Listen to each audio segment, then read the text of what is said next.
I'm going to talk now about personification of objects. A lot of autistic people are said to like personify objects, but we feel their energy. Okay, like I may seem crazy even to like some autistic people, but we feel their energy. It's not just like mythology that's like nonsense. Like none of it is nonsense.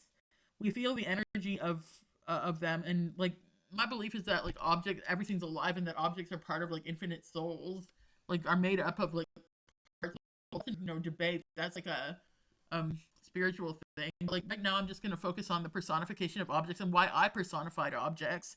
Um, and I personified them a lot of the time because a lot of people in my life just were impatient with me and mean to me. So like, of course, the objects weren't going to be impatient with me and mean to me.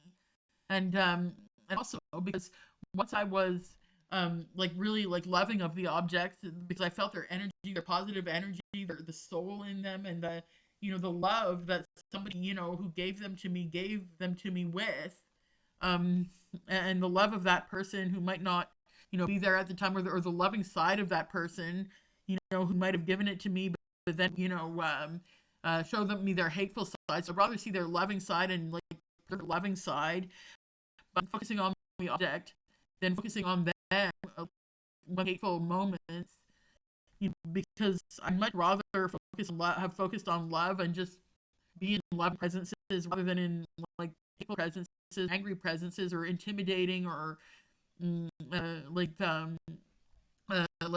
irritable, impatient presences. Like like say that like my mother bought me a teddy bear, and gave it to me in love.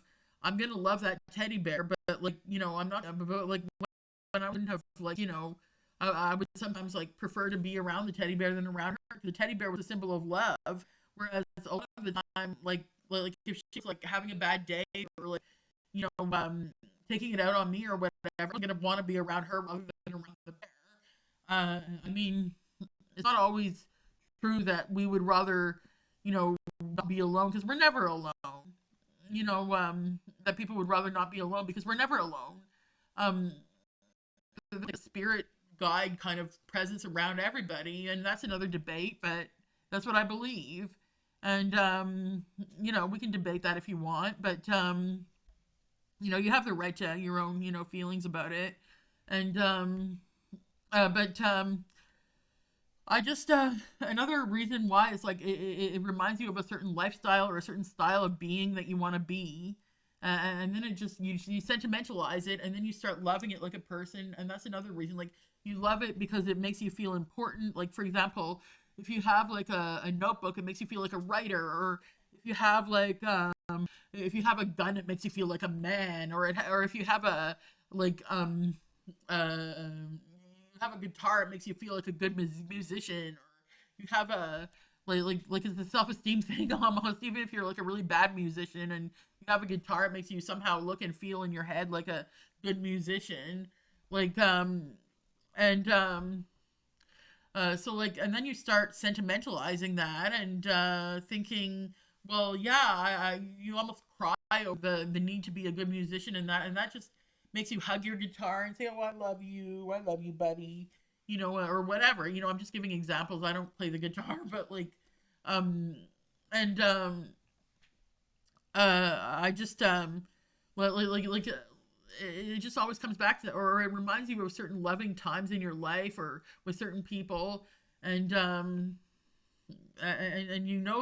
person has kind of put a bit of their soul in that object, or that object is just made out of souls anyway, because everything is alive. And that's another debate, though. That's just for a different video.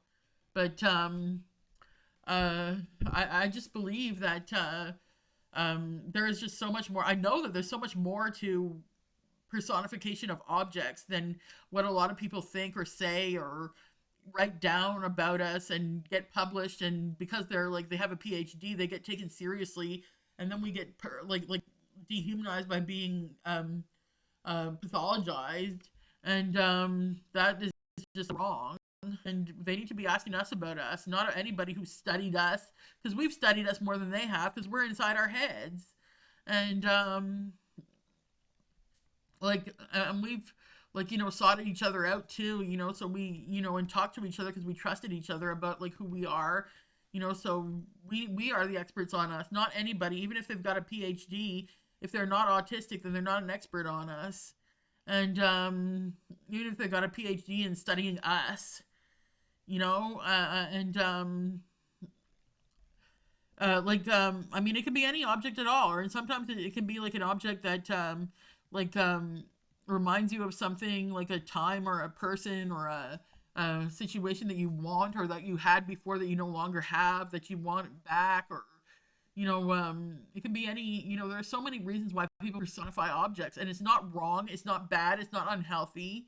It's just, it's a form of love, and it's a love language, and it's um like, let's just destigmatize it, all right?